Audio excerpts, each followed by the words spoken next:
বাংলাদেশ ধান গবেষণা ইনস্টিটিউট উদ্ভাবিত উচ্চ ফলনশীল উফশী ধানের নতুন জাত ব্রি ধান ১০৩ চলতি রোপা আমন মৌসুমে টাঙ্গাইলের কৃষকদের মধ্যে ব্যাপক সাড়া ফেলেছে।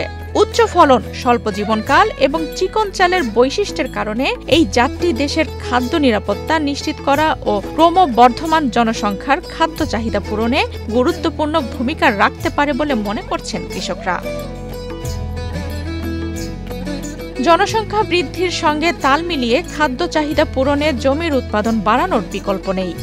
সেই প্রেক্ষাপটে ব্রি ধান ১০৩ এখন গুরুত্বপূর্ণ ভূমিকা রাখছে। আমন মৌসুমে অতীতের যে কোনো সময়ের তুলনায় বেশি ফলন দিচ্ছে এই জাত।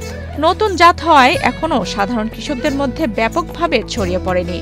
চলতি মৌসুমে টাঙ্গাইলে ২,৪০১ হেক্টর জমিতে ব্রি ধান ১০৩ আবাদ হয়েছে।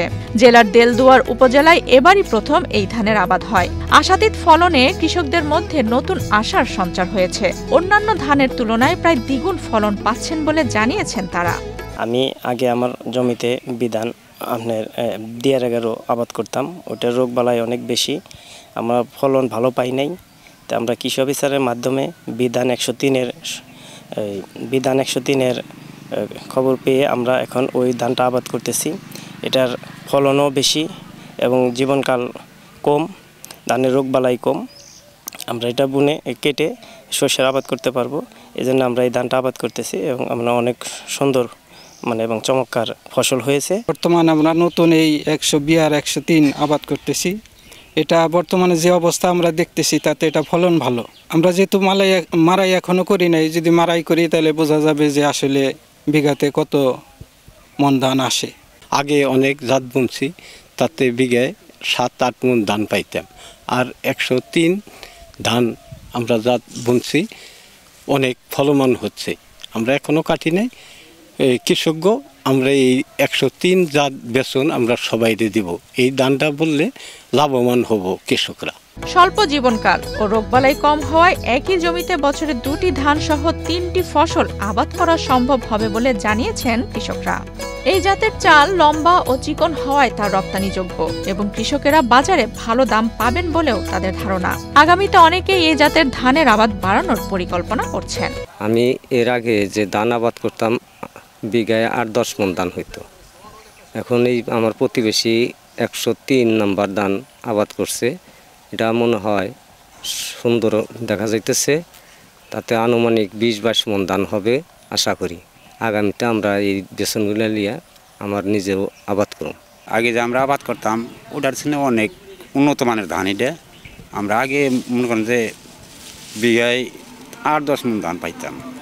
এটা আমরা তাতে অনুভব করতেছি যে কাটি নেই, এখনও ২০-২৪ মণ ধান আসবে। এটা আমাদের খুব ভালো লাগছে। এই জন্য আমরা এটা আগ্রহ যে এটা আবাদটা আমরা ভবিষ্যতে করব। কৃষি বিভাগের পক্ষ থেকে কৃষকদের প্রযুক্তিগত সহায়তা এবং সঠিক মাত্রায় বালাইনাশক ব্যবহারের পরামর্শ দেয়া হচ্ছে। আমরা ব্রি ধান ১০৩-এর চাষ করেছিলাম এই বছর প্রথম। এর আগে কখনো আমরা এই ধানটা চাষ করি নাই। কৃষকের মাঠে আজকে আমরা প্রপারিং করেছি এবং প্রতি হেক্টরে ৫.৫ টন ফলন পাইছি, যেটা বিঘায় প্রায় ১৯ মণের মতো আসে। কৃষক এই ফলন দেখে অনেক খুশি এবং বিগত বছরগুলোতে তারা যে ধান চাষ করত সাধারণত ৮ থেকে সর্বোচ্চ ১০ মণ ফলন পেত, সে তুলনায় ১৮-১৯ মণ ফলন অনেক বেশি হয়।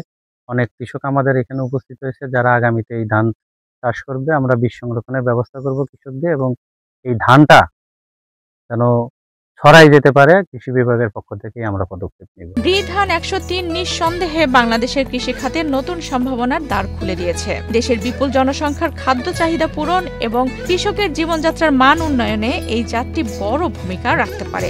দ্রুত বীজের সম্প্রসারণ ও সঠিক চাষাবাদ পদ্ধতি সম্পর্কে কৃষকদের প্রশিক্ষণ প্রদান করা গেলে খাদ্য ঘাটতি মোকাবেলায় এটি কার্যকর ভূমিকা রাখবে বলে মনে করছেন সংশ্লিষ্টরা।